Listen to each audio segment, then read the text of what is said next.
So I was on Reddit at 1 a.m. doing absolutely nothing productive. And someone had recently mentioned this 13-year-old thread. OP asked, is there any proof for the history behind the so called Cobra effect? And there were no concrete answers in the comments. So I started digging. What is Cobra effect? How does this affect everything around us, right from the economy level to individual companies? And as a retail investor, why should I care? Hi, I'm Arunima, and you're watching How Bizarre.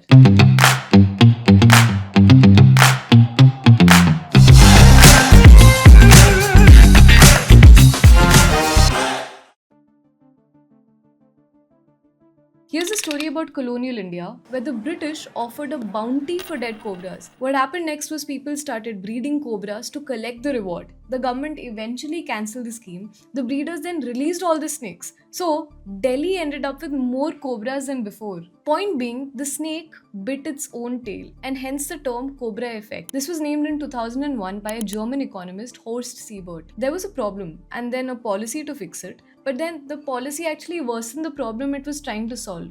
Why? Well, incentives were misaligned, so people ended up gaming the system. By the way, fun fact, decades से ये story economics textbooks में है. Except a 2025 investigation by the Friends of Snake Society found zero evidence this ever happened. The 1887 Bombay Natural History Society inquiry called Cobra breeding highly improbable. The original 1873 newspaper article used the phrase it was alleged, not confirmed, alleged. Someone wrote down a rumor in a newspaper. It got repeated for 150 years and ended up in textbooks.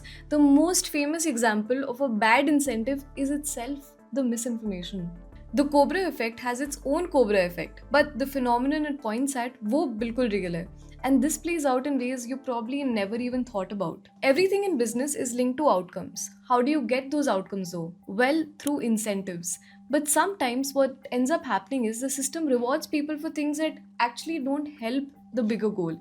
It creates a situation where doing what's best for yourself ends up being bad for the people at large. Basically, you want to achieve X, but there's a blind spot and people end up gaming the system. That's why company owners need to be sharp, and as retail investors, you need to be even sharper to spot this pattern because this doesn't just happen with snakes. It plays out in massive companies and even entire economies. The first fully documented case actually comes from Hanoi in 1902. The French colonial government had just built a massive modern sewer system which accidentally became a five-star breeding ground for the city's rats. To fix this infestation, they introduced a bounty, 1 cent per dead rat. But to avoid dealing with the mountains of rotting carcasses, officials made a practical decision. People just had to submit the rat's tail as a proof. You can probably guess what happened next. Rat catchers started chopping off tails and releasing the live rats. So they went back into the sewers to breed more. Inspectors actually found organized, dedicated rat farms at the outskirts of the city. Rat tail की पूरी एक supply chain ही बना दी थी. The government was bleeding money while the rat population exploded, so the bounty was scrapped. The tail was supposed to be a proxy for a dead rat, but the moment money was attached, it stopped meaning anything except money. So one rat tail, that much money. 100 years later, the same thing happened. Except this time, it's not about rats, it's about something every Indian with a savings account should know. In 2003, Rana Kapoor and Ashok Kapoor founded Yes Bank and opened its first branch in 2004. And they call it India's first bank, which was professionally run. No family dynasty, no old money legacy, a clean slate. And for a while, the numbers were extraordinary. Between 2014 and 2019, Yes Bank's loan book grew from 55,000 crores to 2,41,000 crores. That is a 334% increase in 5 years. Our ex-finance minister, Mr. P. Chidambaram, even questioned when the overall bank credit during the above period grew about 10%, how did Yes Bank's loan book grow by about 35%? On paper, it was genius. Investors loved it. Awards followed. Golden Peacock Award for Sustainability 2018. Best Bank for SMEs. Rana Kapoor was celebrated as India's newest banking billionaire. एक ही सवाल था, where was all of this growth coming from? Because to grow at 35% when the market was growing at 10%, Yes Bank was giving loans to companies no one else would touch. ILNFS, Jet Airways, DHFL, Anil Ambani Group, Cafe Coffee Day, companies that were already drowning in debt, already being refused by every other lender. Yes Bank said yes. In 2015, UBS published a research note pointing out that Yes Bank's growth was coming from stressed companies.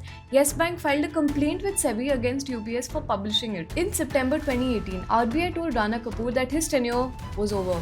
The stock fell up to 34% in a single day. 25,000 crore rupees was wiped off the market cap in 6 hours. By March 2020, gross NPAs, non-performing assets, were at 40,000 crore rupees, a quarterly loss of 18,564 crore rupees. The depositors were panicking. There were long ATM queues.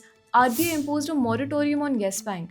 Customers could only withdraw 50,000 rupees per month from their own accounts. SBI had to step in and take a 49% stake just to keep the bank alive. The metric was loan book growth.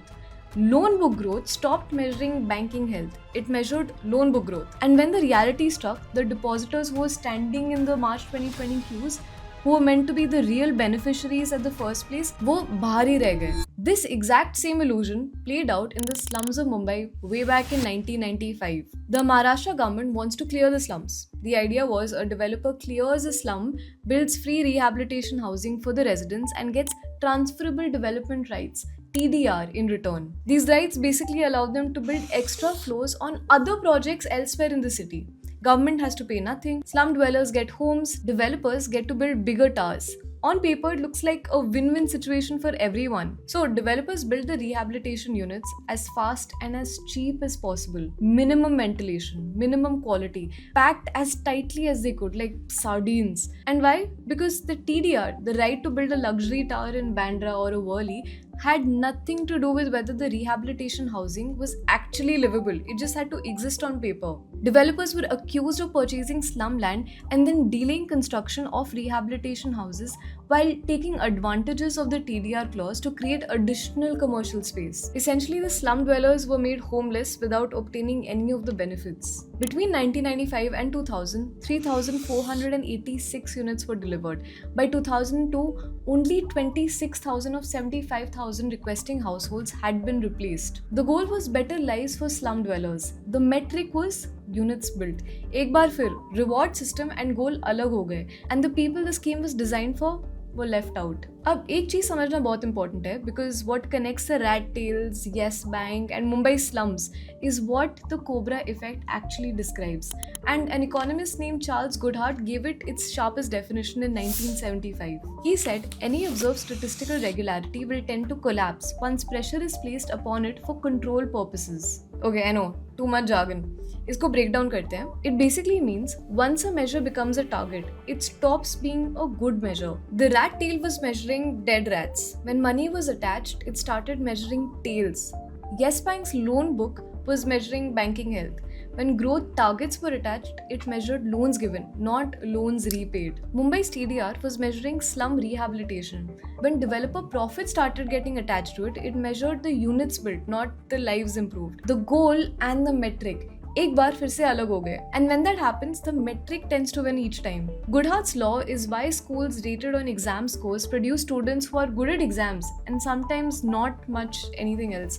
Why social media feeds optimized for engagement, that's why the content they serve you makes you feel strongly rather than think clearly. The metric moves, the thing behind the metric doesn't always follow. And now a similar story is being observed in India, this time with cattle, and nobody is talking about it. India has over 30 crore cattle, the most of any country in the world. When a farmer takes a loan to buy a livestock, a vet from the bank punches a number tag into the cattle's ear. That tag is for the cattle's identity, for insurance purposes.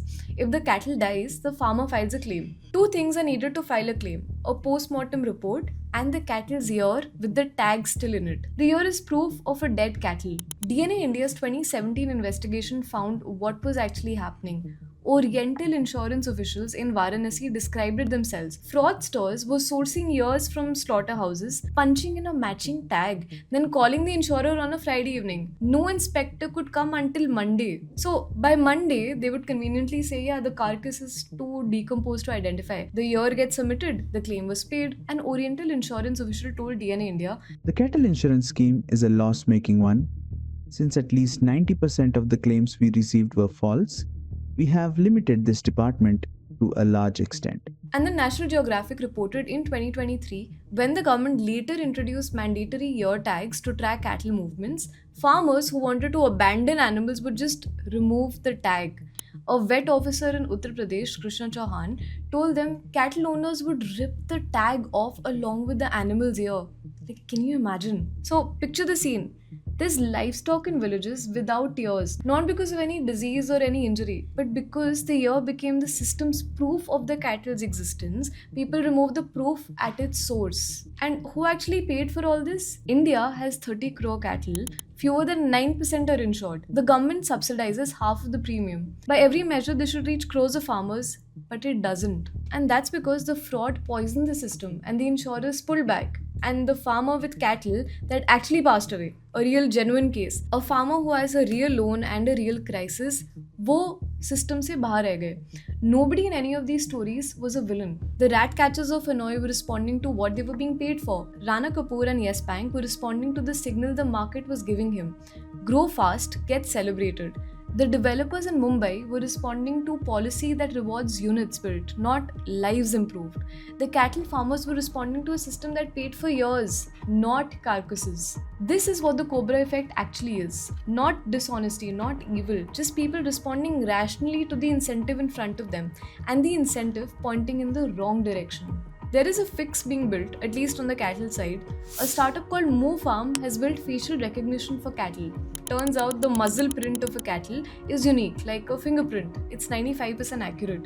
So no ear is needed and no proxy that can be sourced from a slaughterhouse. You photograph the carcass's face, match to the original record, and you're done. But AI generated images are getting better every single year.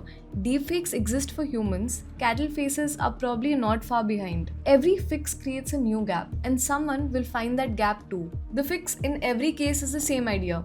Close the distance between what you're measuring and what you actually want. Make gaming the system harder than just doing the right thing. इसका कोई permanent solution तो नहीं है, but the closer you get, the less damage the gap does. But this effect is very, very important for retail investors. Something like what happened with Yes Bank actually happened in the US in 2008, and that led to the Lehman Brothers crisis because people with low credit scores were given loans at a cheaper rate. Every story in this episode has a pattern that shows up in balance sheets before it shows up in headlines. Watch for growth that is too clean. When a company is growing at 3x the industry average like Yes Bank, the first question is never how great is this management? It's how are they doing it? Loan book size looks great on paper, but what it hides is the quality of those loans. Checking the growth is secondary.